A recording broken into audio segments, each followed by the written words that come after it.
Auto rickshaw Dhaka শহর অচল করে দিচ্ছে সোজা কথা। প্লেন চালাইতেছে ভাই, এমন অবস্থা প্লেন চালাইতেছে। একদম এটা তুলে দেওয়া উচিত। আমরা অটো রিক্সা থেকে আরো কম নেই ভাড়া। গলিতে চললে ভালো, কারণ মেন রোডে ওটা উচিত না। এটা দেশ জুড়ে চলছে অটকার দৈরত্ব। এর মাঝে গুলশান বনানী এলাকার বিভিন্ন পয়েন্টে পয়েন্টে বসানো হয়েছিল চেকপোস্ট, যেখানে নিষিদ্ধ এই অটোরিকশার বিরুদ্ধে নেওয়া হয়েছিল ব্যবস্থা। তারপরে ঘটে তুলকালাম কাণ্ড, তাতেও দমানো যায়নি এই অটোরিকশাকে। তাহলে কি এভাবেই চলবে প্রধান প্রধান সড়কগুলোতে এমন বেপরোয়া গাড়ি? কি বলছে সাধারণ মানুষ, তাতে কতটুকু অতিষ্ঠ তারা, সেসব বিষয়ই জানবো এসব এলাকার বাসিন্দাদের থেকে। থামানোর সিস্টেমে লেগে হইলে আপনার ওই যে বেটাইরা হলে বন্ধ করে দিতে হবে, নাহলে ওই আপনার যেটা দিয়ে আপনার কী যে মোটর বন্ধ করে দিতে হবে, হইলে মোটর নাহলে ব্যাটারি একটা যদি বন্ধ করেন তো এমনিতেই অনেক এটা ঠান্ডা হয়ে যাবে।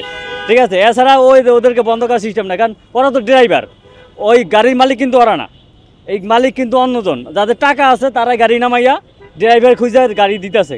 কথা বুঝছেন? মূলত ওরা নাই কোনো ট্রেনিং নাই, কোনো প্রশিক্ষণ নাই, কোনো মানে কোনো চিন্তা ভাবনা নাই, মনে করেন যে ছুটছে তো ছুটছে, সামনে কি আছে দেখার বিষয় না। ওনারা এমন হুটহাট বেপরোয়া অটোরিকশা চালায়, মানে কি বলবো আর। ঢাকা শহরে প্রচুর মানুষ, অটোরিকশা একদম এটা তুলে দেওয়া উচিত। অটো রিক্সা ঢাকা শহর অচল করে দিচ্ছে সোজা কথা। এরকম ভাবে বাড়তে থাকলে ঢাকা শহরের মানুষ আর চলাচল করা অযোগ্য হয়ে যাবে। গুলশান বনানী এটা আমার মনে হয়, আমার ব্যক্তিগত মত মনে হয় যে বন্ধ করা উচিত। চোখ করে মেইন রাস্তা রোডে অনেকগুলো চলে গাড়ি, সবই চলে। রুজি ইনকাম হয় না, ইনকাম করতে পারি না, এই জন্য আমরা অটো রিক্সা থেকে আরো কম নেই ভাড়া। সমস্যা হয় কিন্তু পেটের দায়ে তো বাইরে তো হয়। এই যে হোটেল লাইকা যাত্রীরা আমরা রিক্সা উঠতে নাইমা যায়। প্রাইভেট কারের লোকে টক্কর দেয়, এই জন্য চলতে দেয় না। অন সমস্যা নাই, অন চলতে যায়। আন্দোলনের লেগে ই করে না, এমনি ই করে না, অনেক নিষেধ দেয় নাই আমরা।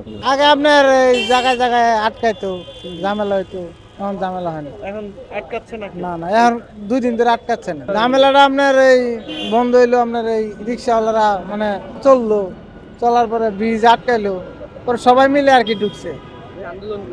হ্যাঁ, এক প্রকার আন্দোলনই বলা হয় এটা।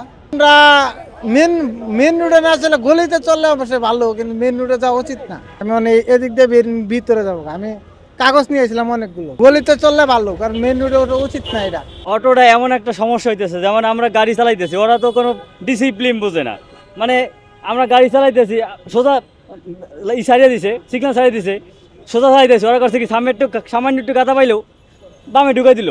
তাহলে আমরা তো বুঝতেছি ও সোজা যাইতেছে, তা আমরা যখন সোজা যাইতেছি বামে ঢুকাই দিলে, তাহলে তো আমার গাড়িটা মনে করেন যে সমস্যা হয়ে যাইতেছে।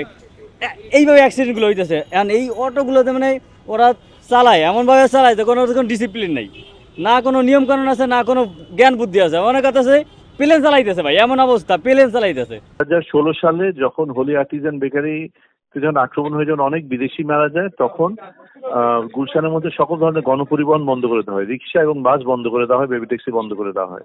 জি, তখন আমরা ওই রিক্সা এবং তোমাদের বিষয়টা করা, সেটার নাম ঢাকা চাকা, যেটা সম্পূর্ণভাবে সিসিটিভি দ্বারা নিয়ন্ত্রিত ছিল এবং গুলশানের বাইরে বের হতো না। আর আমরা কিছু Gulshan society, Banani society, Baridhara society এবং নিকেতন সোসাইটি, 4টা সোসাইটি মিলে আমরা 1200 রিক্সা ছাড়ি। জি, সেই 1200 রিক্সা নিয়ে এই যাত্রাটা শুরু হয় 2016 সাল থেকে 2024 সালের আগস্ট মাস পর্যন্ত। আগস্ট মাস পর্যন্ত আমাদের কাছে এই রিক্সাগুলো ছিল এবং এটা গুলশানের মধ্যে এর বাইরে কোনো রিক্সা চলতো না। জি, জি, পরবর্তীতে যে জিনিসটা হলো যে 5ই অগস্টের পরে যখন পুলিশের কমে গেল, তখন তারা সব জায়গাতে রিক্সা ঢোকা শুরু করলো গুলশানে, এবং গুলশান ঢোকার পর থেকেই আমাদের কাছে বিভিন্ন ধরনের বিদেশিরা এসে অভিযোগ করা শুরু করলো যে তারা গুলশানে আর নিরাপদ অনুভব করছেন না। তা আমাদের মনে রাখতে হবে যে গুলশানের মধ্যে প্রচুর বিদেশি থাকেন এবং প্রচুর ডিপ্লোম্যাটরা থাকেন, সবচেয়ে বেশি এমবেসি গুলশানের মধ্যে। সুতরাং তাদের কথা মাথায় রেখেই আমরা, এবং আমাদের যারা বাসিন্দা আছে তাদেরও অনেক দাবি ছিল, যে মাথায় রেখে আমরা গুলশানের মধ্যে অটো রিক্সাটা বন্ধ করার চেষ্টা করেছিলাম, কারণ সেটা একটু অবৈধ যানবাহন। এটা সমস্যা আলাপ করে আমরা শুরু করেছিলাম, কিন্তু কিছু সংঘবদ্ধ গ্রুপ, এবং এরা কিন্তু রিক্সা চালক না, আমি আপনাদের যে সিসিটিভি ফুটেজ আছে আমি আপনাদেরকে দেখাতে পারবো, কিছু সংঘবদ্ধ গ্রুপ এক হয়ে আমাদের গুলশান সোসাইটির কর্মচারীদেরকে, যারা আমাদের কমিউনিটি পুলিশ আছে, তাদেরকে মারধর করে প্রায় 10 জন হাসপাতালে ভর্তি হয়েছিল। জি, হাত পা ভেঙে দিয়েছে, বিভিন্ন ধরনের সাধারণ যারা পায়ে প্যাডেলের আলাদাকে মেরেছে, মোটরসাইকেল আলাদাকে মেরেছে, বিদেশিদেরকে মেরেছে।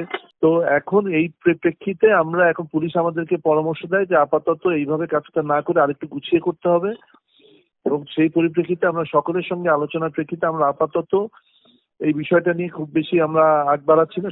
সকলের সঙ্গে আবার আলাপ আলোচনা করে সমন্বিতভাবে একটা প্রক্রিয়া নিতে হবে। এই ব্যাপারে বিএনসিসি এবং পুলিশ প্রশাসন আমাদের সঙ্গে রয়েছে। আমরা চিন্তা করি না যে তারা এরকম আক্রমণাত্মক ভাবে একটা ক্রিমিনাল উপায়ে তারা ঝাঁপিয়ে পড়বে। আমরা জানতাম যে এটা কাজটা সহজ না, কিন্তু তারা যে এইভাবে ধ্বংসাত্মক ভাবে নেমে পড়বে সেটা আমরা চিন্তা করি না। সুতরাং তারা যখন এইভাবে করেছে, আমাদের কমিউনিটি পুলিশদের প্রতি আমাদের শক্তভাবে ইনস্ট্রাকশন ছিল যে তোমাদেরকে যতই মারুক না কেন তোমরা হিট ব্যাক করবা না, কারণ এটাতে হয় না। তো আমাদের লোকজন মার খেয়েই গেছে, আমরা কিছু বলিনি, কারণ এরা একটা সংঘবদ্ধ গ্রুপ এবং তারা একটা অস্থিতিশীল সিচুয়েশন করার চেষ্টা করেছিল, আমরা সেটা হতে দিইনি, আমরা মার খেয়ে চলে এসেছি।